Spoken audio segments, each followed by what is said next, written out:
Hello, 6-minute stories, and welcome to the alcohol episode. My name is Hannah, and I wouldn't say I'm an alcoholic. I do have alcoholic tendencies though. So I love nothing more than sitting on a park bench drinking cheap warm cider out of a paper bag in a pool of my own piss, wearing dirty clothes and singing Danny Boy in German backwards. Only kidding, I haven't done that since uni. I don't mean to stereotype, I'm being flippant, I'm being a dickhead. I've decided to give up booze for the next couple of months, if not forever. I'm trying not to put that pressure on myself though. I'm trying to give up booze for the simple fact I need to train for a marathon, and booze doesn't like me. It really doesn't like me. Like, if I've had a session, I spend the next 3 weeks crying and thinking about every mistake I've ever made under the influence of alcohol. And not under the influence of alcohol. I'm just like proper depressed after drink. So I've got to 36 now, and I'm like, chill out, Han, you don't need it. Let's train for this marathon and stay sober. And I've made a list of all the things that I won't have to do, or that won't happen to me whilst I'm sober. It's an emotional list. I've dug deep for this because I'm trying to make myself feel better. And I thought, what better way than to share it on my 6-minute stories? My 252 YouTube subscribers. Okay, in at number 1. I'll never have anal again. Like, there's a 3 double gin and tonic rule in my house, so if I'm sober, I'll never have anal sex again. That makes me quite sad, mind. Number 2, unless I make that really weird potato recipe that I did the one time, with 4-day-old open creme fraiche, I'm never going to wake up on the toilet floor smelling rancid and cutch in the toilet. Like, that's got to be a plus point. Unless I make the potato recipe with the open creme fraiche. They tell you about those things, but I'm a dick, and I... Number 4, I will never have to piss in my back garden again because I've stayed up on my own drinking late and I don't want to wake anyone up by going to the toilet. Number 5, I will never have to dispose of another bucket again. You know, the bucket that you use to mop the floor? Because I will never have to stay up on my own drinking all night and piss in the bucket not to wake everyone up to go to the toilet because it's snowing and I can't go in the back garden. I'm helping the environment by not pissing in the garden and by not pissing in a bucket that I have to dispose of and then buy another one. Amazing. Scott's a bit funny about pissing in things, so...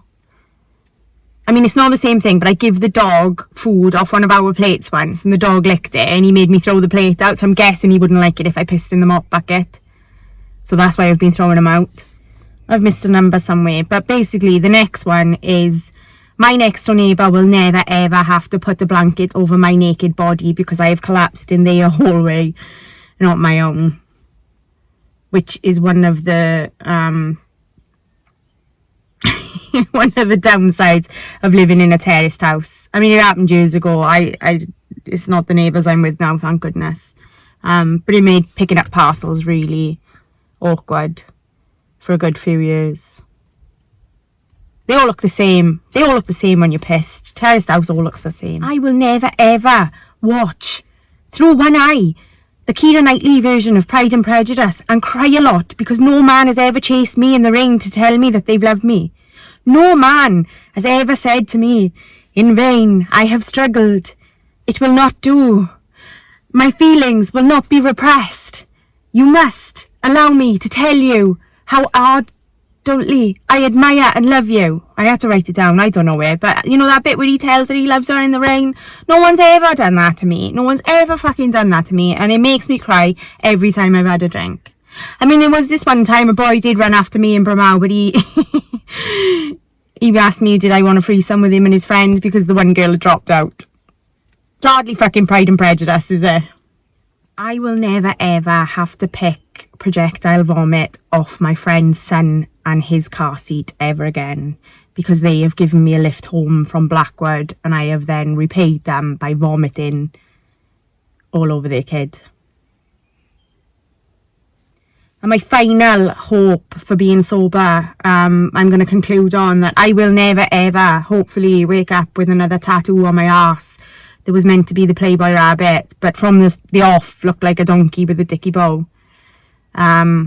which was unfortunate. And I mean, and this tattoo hasn't aged well with me as my arse has expanded. It's looked worse over the years. So it went from a couple of years ago looking like a little bulldog to now looking like a really squashed chest piece. Drunk. Tattoo on my arse, drunk. And there we go. So that concludes it. Hopefully that list. When I'm feeling a bit shit and I'm thinking, let's get drunk, I'm going to go back to that list. I'm going to go back to that list. I hope my kids watch this list when they're old enough and be like, drinking's not cool. It's not cool. I've just realised that I should probably do a disclaimer, and that if my kids do watch this, I'm not saying anal is mine and your father's preference. It's not. I mean, you know, an anal's okay as long as you're consenting to it. I just like to be relaxed. I like the 3 gin and tonics.